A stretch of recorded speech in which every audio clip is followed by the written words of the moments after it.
Welcome to Colon Cancer, a conversation and more with Dr. J. Stephen Blake.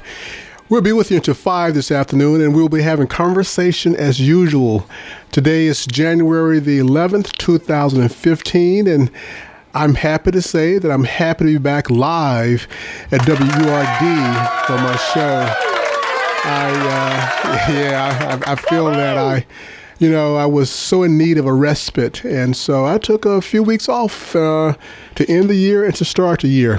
And I would suggest that everybody recognize that rest is extremely important in order for us to be able to run this race. And it's not easy, but if we keep ourselves rested, energized, so some exercises, doing some good stretching, monitoring how we're eating, and one of the most important things that I want to impress upon you is the need to hydrate yourself adequately every day. Now, what is hydrating yourself adequately every day? Well, we all need about 2 quarts of liquids in order for the normal physiological functions that our bodies do every day requires water. Our bodies are a significant percentage of water. Now, just to reiterate, liquids, I don't mean just simply drinking water. Any liquid outside of an alcoholic beverage will suffice. That means any kind of juice, your tea, even your coffee. I'm not a big caffeine pusher because an excessive amount of caffeine in itself is not good for the body. But liquids, we all need about 2 quarts of liquids every day. Rest. Now, rest can vary. Some people can function adequately off of 4 or 5 hours a day, and some people can't function unless they get 10 or 12 hours a day. So you have to determine what amount of rest your body requires. For myself, about 5 hours of sleep per day does it for me. I've been living off 5 hours of sleep forever since I was an intern, a resident, a fellow, and for the past 18 and a half years of building the practice of Blake Gastroenterology Associates. So 5 hours a day works for me. I have to be extremely exhausted to go beyond 5 hours.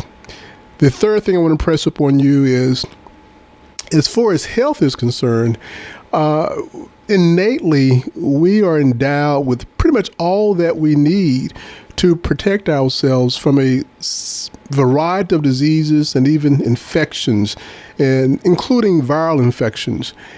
We need to make sure we get plenty of berries in, blueberries, strawberries, raspberries, blackberries.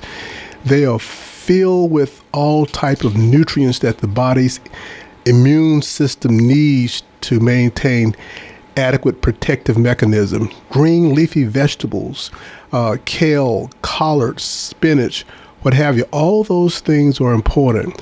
So good fiber intake with a balance of fruits and vegetables, good hydration every single day, not just a few days out of the week or whatever, but every single day. A female's body contains more water than a male's body. And now I want you to think about what I'm saying. A female is naturally softer than a male because they have more adipose tissue. They have more water in their bodies. As opposed to a man, our bodies are more hard, if you will, firm, if you will, more muscle mass because we have less water, less fat. So adequate hydration, 2 quarts or more every day. Adequate fiber intake via vegetables and fruits. Those berries are most important. Blueberries, blackberries, strawberries, raspberries, and also adequate rest. You're listening to Colon Cancer Conversation and More with Dr. J. Stephen Blake. I'm happy to be back live with you. I'm feeling good about 2015 on a positive note. We have to think positive. And that's one of the challenges that most of us struggle with. And I don't know why, but I want you to think about it. The majority of us just naturally, the majority of the time of the day, our waking hours, even when we're trying to go to sleep, even when we're asleep, our minds are consumed with negative thoughts. Somebody say something to you, the first thought you have is negative. You see something on TV or hear something on the radio, the first thought is negative. You read something, your mind goes immediately to the negative, negative, negative, negative. Now, I believe wholeheartedly in mind, body, and spirit, or mind, body, and soul. So if your mind is consumed with negative thought, what do you think your body is consumed with? Negative activity, pains, bloatedness, what have you. Negative mindset, negative physical results. Negative mindset, negative spirit, negative soul, negative body results. Mind, body, and soul. We have to balance ourselves out with more positive thoughts. As I just mentioned, it takes no effort to go to the negative. It takes a whole lot of effort with a focus to stay in the positive mindset. And for those of you who are tuning in for the first time to Colon Cancer Conversation with Dr. J. Stephen Blake and more, I want to share these 5 simple phrases that I have developed and coined. And I'd like for you to memorize them or write them down or whatever it takes in order for you to be able to call upon these 5 phrases to be used as frequently throughout the day as possible or as needed. It all starts with the mind. I will think positive. I will speak positive. I will believe positive. I will feel positive. I will live positive. Now, what those 5 phrases will do, and I hope my IBS patients, my irritable bowel syndrome patients, the people out there who I've never met, who I've never seen, and maybe I never will, but I'm here to help you.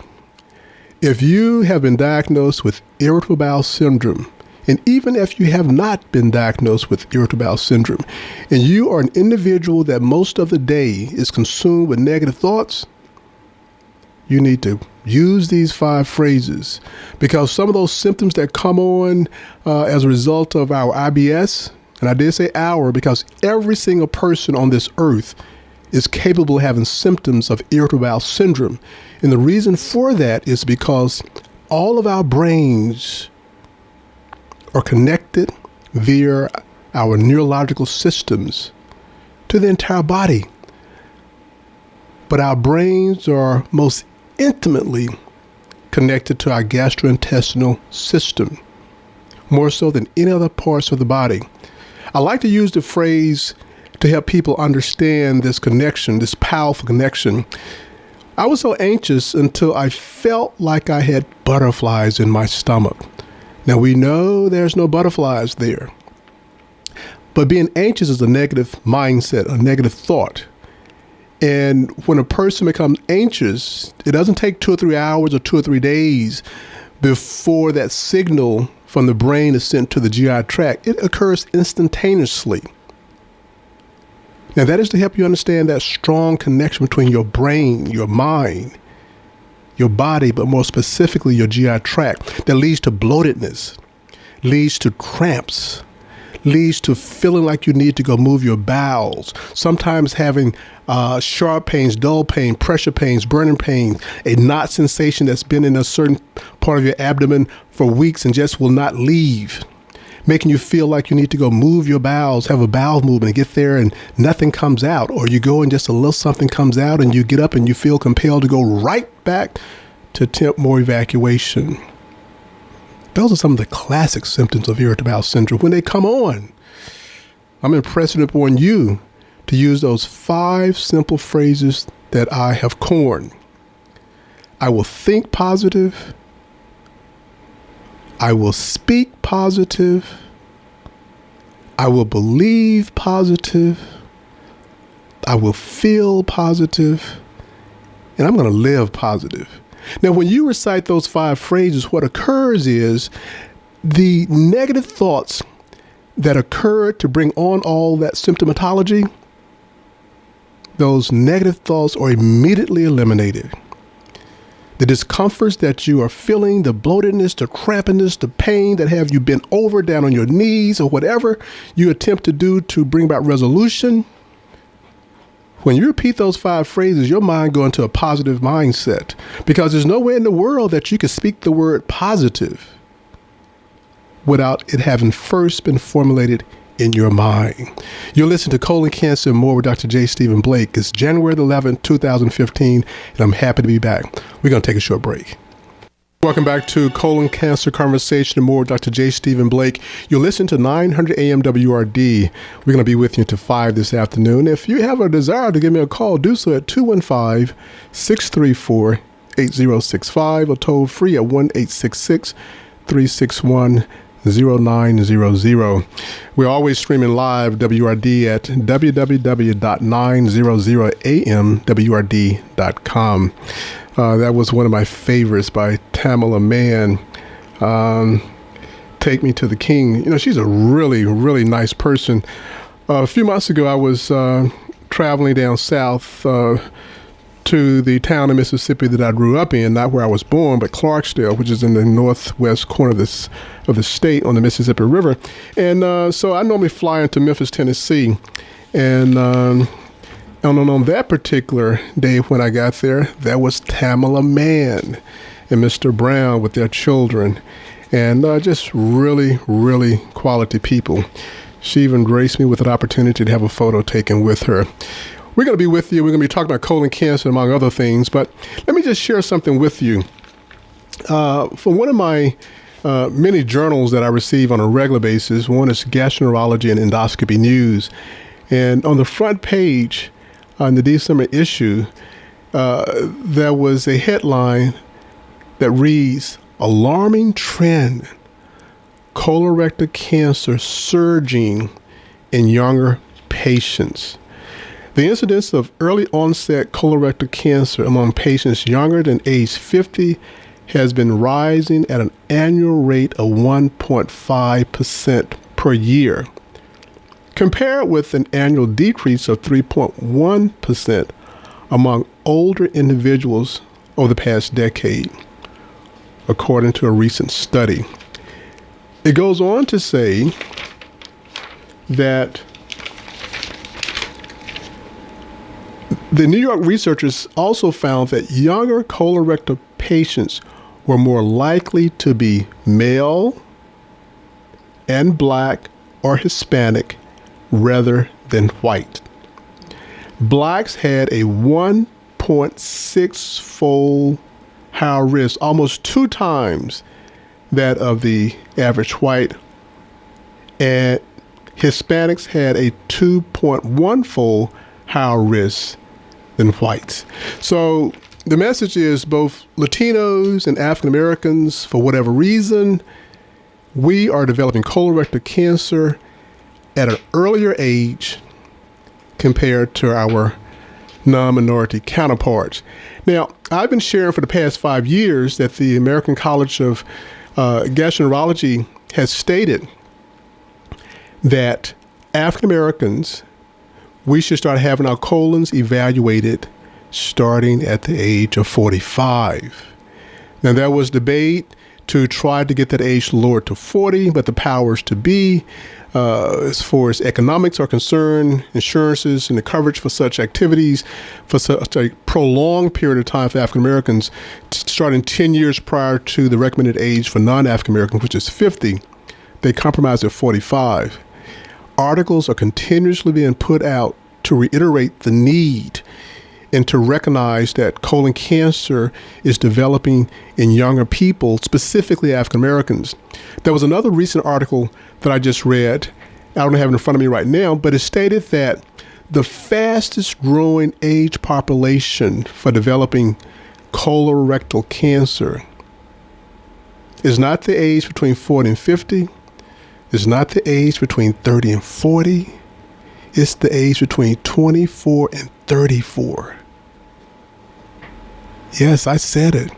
The ages between 20. Ages between 20 and 34. That's the fastest growing age for colorectal cancer. Now, I've shared before, recently a friend of mine's son, a new graduate from Stanford MBA program, a Morehouse man, developed colon cancer and died at the age of 31. And he was being treated for hemorrhoidal bleeding. I'm just trying to bring you the message. Now, I can't make you come in. I can't make you believe me. I can't do any of those things. But I want to impress upon you, if you're someone out there, regardless of your age, if you're having any amount of blood from your rectum, or you've had any amount of blood from your rectum, and you were convinced, or you have been convinced, that you should have no concerns because it's more than likely just from your hemorrhoids, you need to see somebody. It doesn't have to be me, but you need to see some gastroenterologist and have your colon evaluated. There's about 10 things that can cause blood per rectum. And the hemorrhoid veins, which we all have. People tell me, well, I have hemorrhoids. Well, I'm sure you do, because you're a person. Everybody has hemorrhoids. Every animal, every mammal has hemorrhoid veins, because veins are part of that circulation of blood in that part of the body, the rectum, the anus. So I want you to stop saying I have hemorrhoids. We all have them. But if you see blood from your rectum, the hemorrhoid vein is the least concerning mechanism that can cause that. And then you're walking around thinking that there should be no other reason for you to be concerned, because your mother, your father, your sister, your brother, your husband, or your wife, or even your family doctor has told you, oh, it's just your hemorrhoids. I implore you, get yourself evaluated. Now, the recommendations are, for non-African Americans, they should have their colons evaluated at the age of 50. African Americans, 45. If there's a family history, first degree relative, you're non-African Americans, you should start at age 40. You're African American, start at the age of 35. If you're a non-African American and someone in your family developed colon cancer well before the age of 50, or whatever age they might have been before 50, well, then all surviving family members should have their colons evaluated 10 years prior to whatever that family member was diagnosed with colon cancer. The same thing for African Americans. So if it was 40, well, then start at 30. If it was 35, then start at 25. For the young man who passed at 31, his children and his surviving siblings, once they turn 20 or 21, they should be evaluated. That's real simple math. The recommendations state that we should have our colons evaluated some type of way every 5 years. Now, most of my colleagues are not telling people that. They're just stopping with telling people to come back in 10 years. Now, think about it. What man or woman can tell another man or woman, I don't care what kind of degrees they have or what their specialty might be in the field of medicine, but think about it. What man or woman can tell another man or woman what will happen to their bodies in 1 day, 1 week, 1 month, 1 year, least of all? How dare you look me in my face and tell me I should be fine for 10 years and I should have nothing to worry about? You heard me say it before. That doesn't make walking around sense. We're going to take a short break. Please come back. You're listening to 900 AM WRD. My producer's laughing at me. I was trying to sing, but I don't know if I guess you guys heard that attempt as well. That was Marvin Sapp. Never would have made it. We all can relate to that song. I think I don't care who you are. I don't care if you're Bill Gates, Oprah Winfrey, Warren Buffett, or the poorest of the poor. Wherever you are, and if you're surviving and you're able to see today and you live to see tomorrow, you have to recognize we never would have made it without him. That's just the way I feel about it. Colon cancer. Did you hear about the smartphone?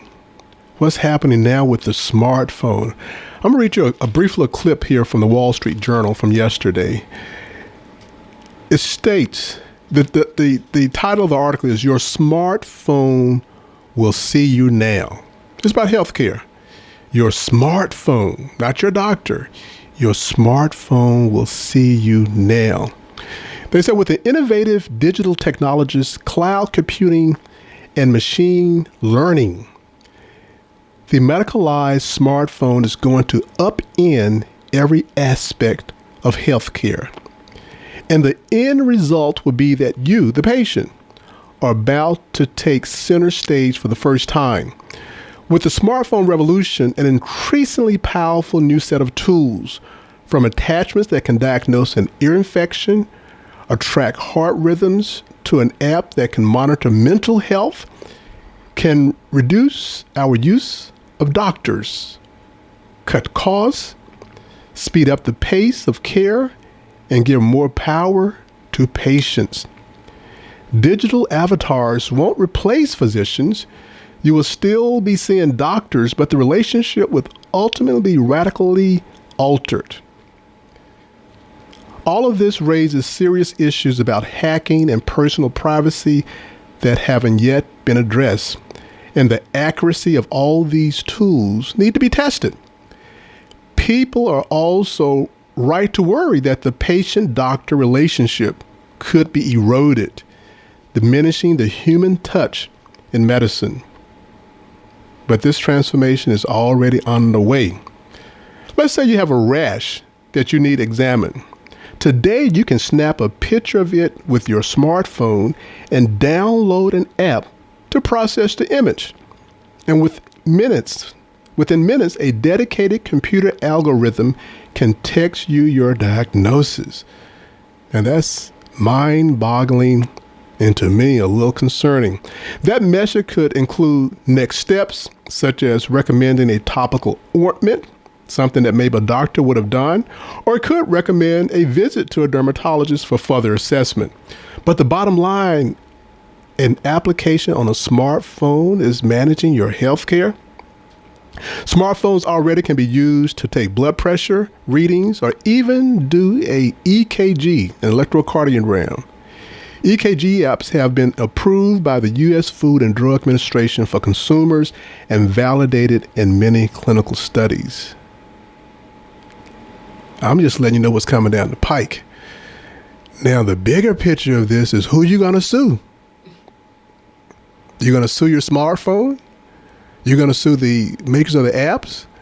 What I'm just saying to you, the practice of medicine is changing rapidly before our eyes.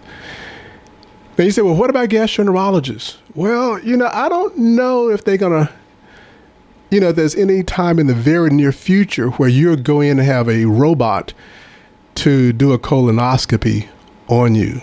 That hasn't happened yet. That's not as far as I know, it's not on the blackboard or wherever they put it when they put these ideas down to disrupt the practice of medicine. But, one of the things that's happened in the field of medicine, the cost is excessive.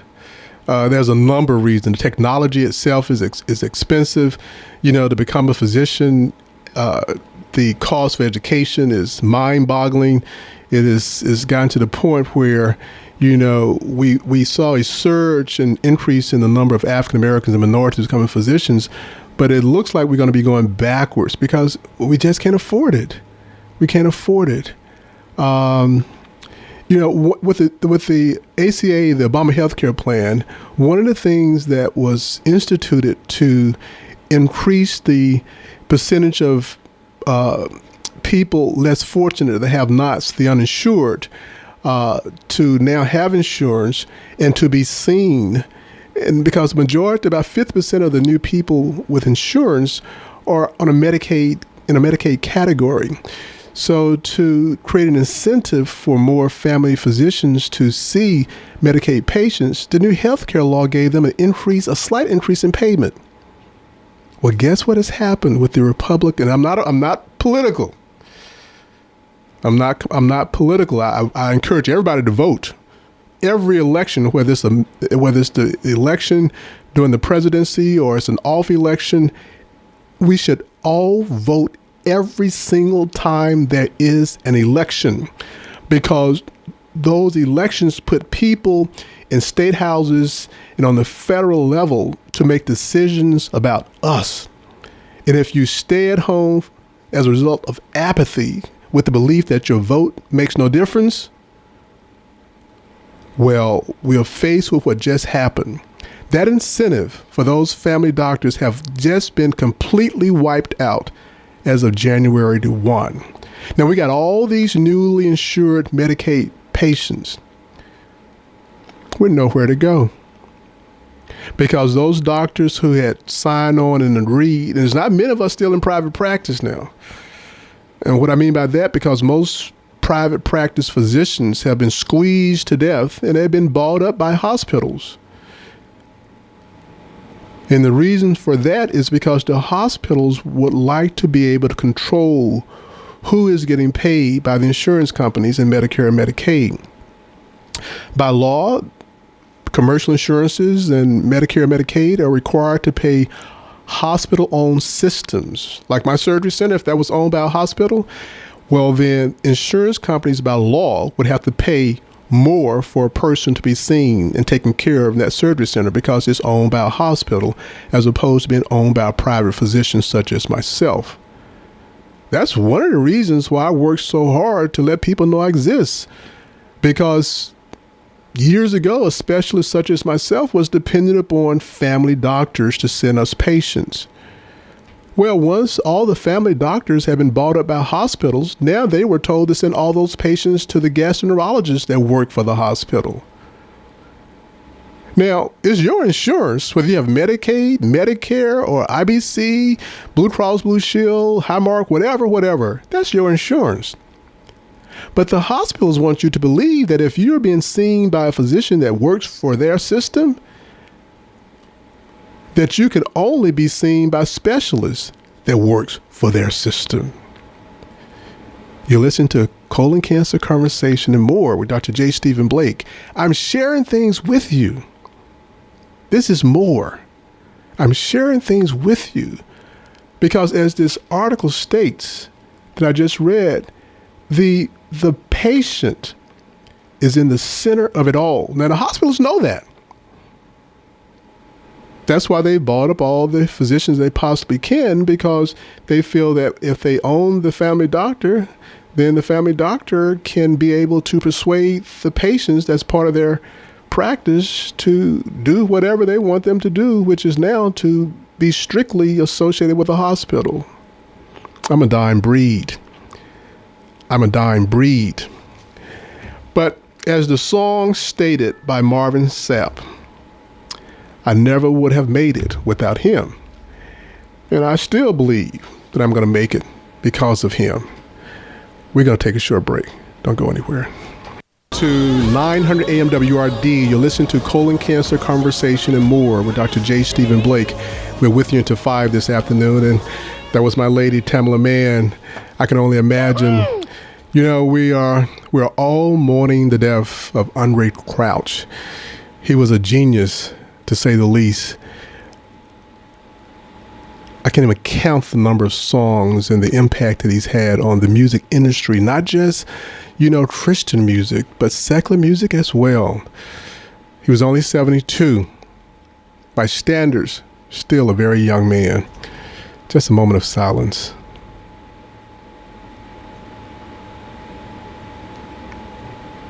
Colon cancer. As far as I believe, no one has to die from it.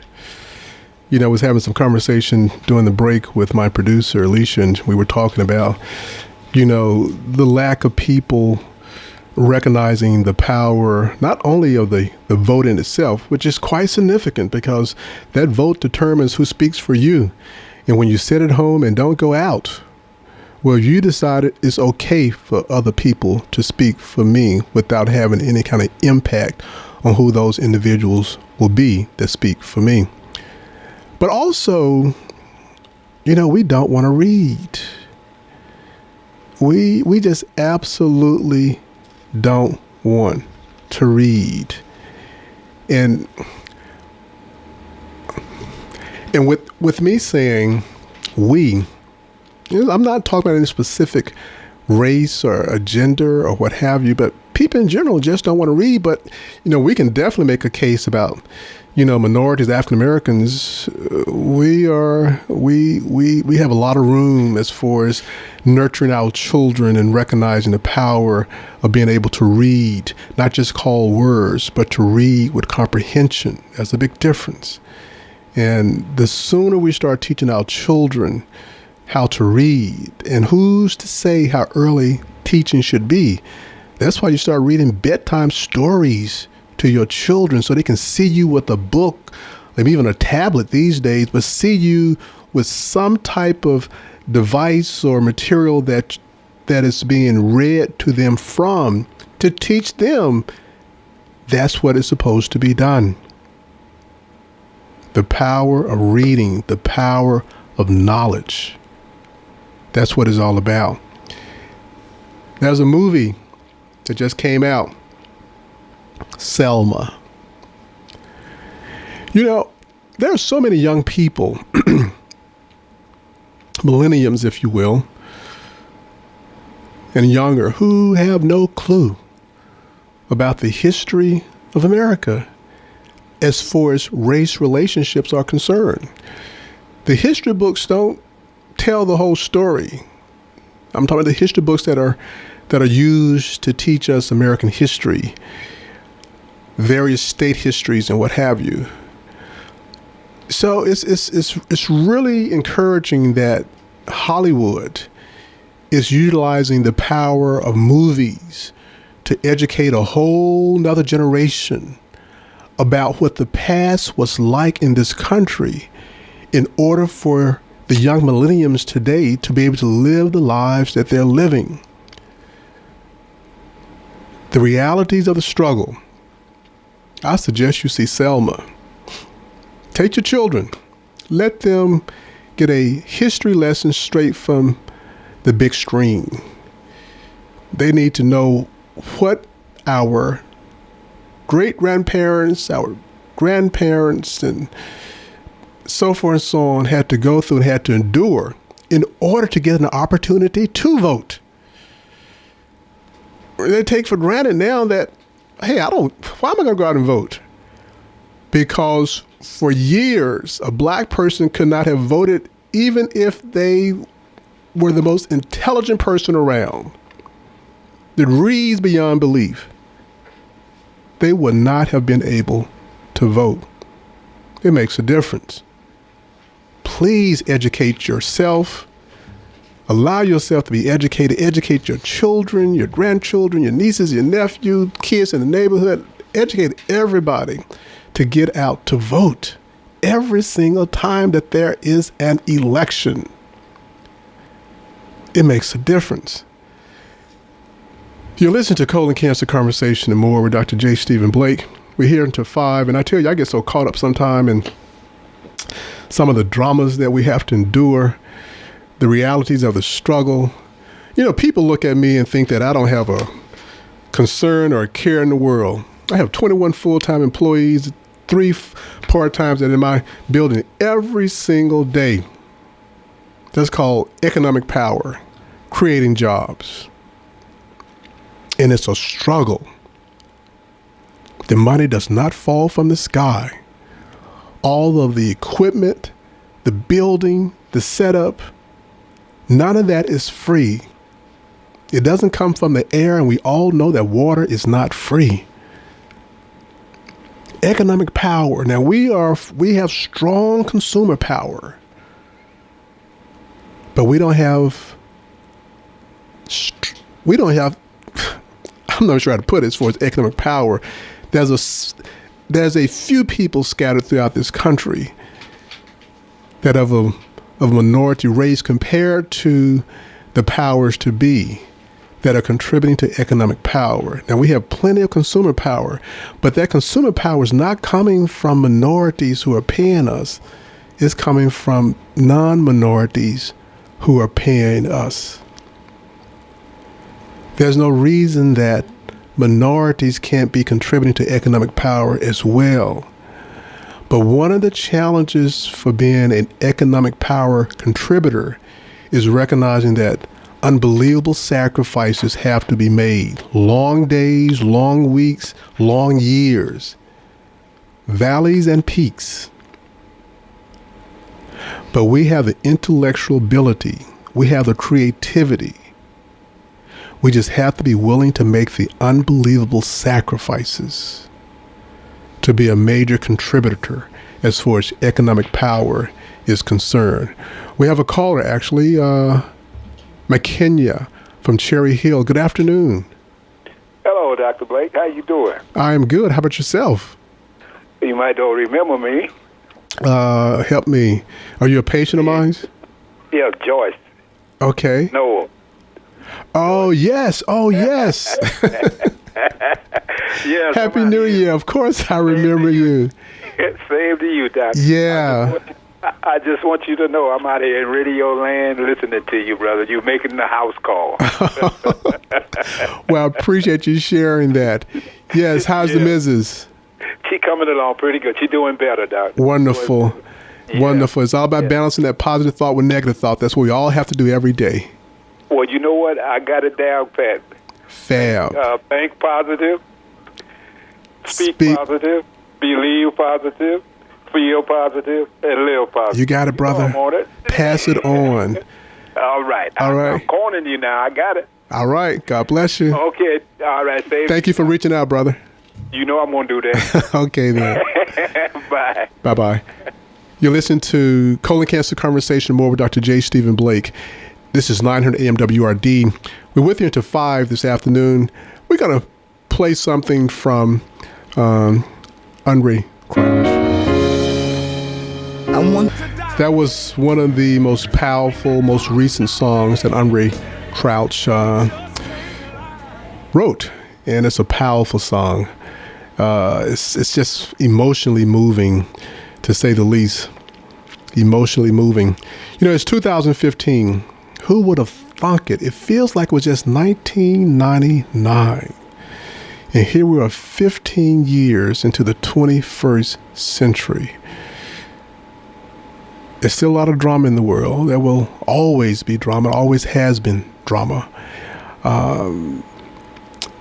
The world is moving at a lightning pace as far as technology is concerned.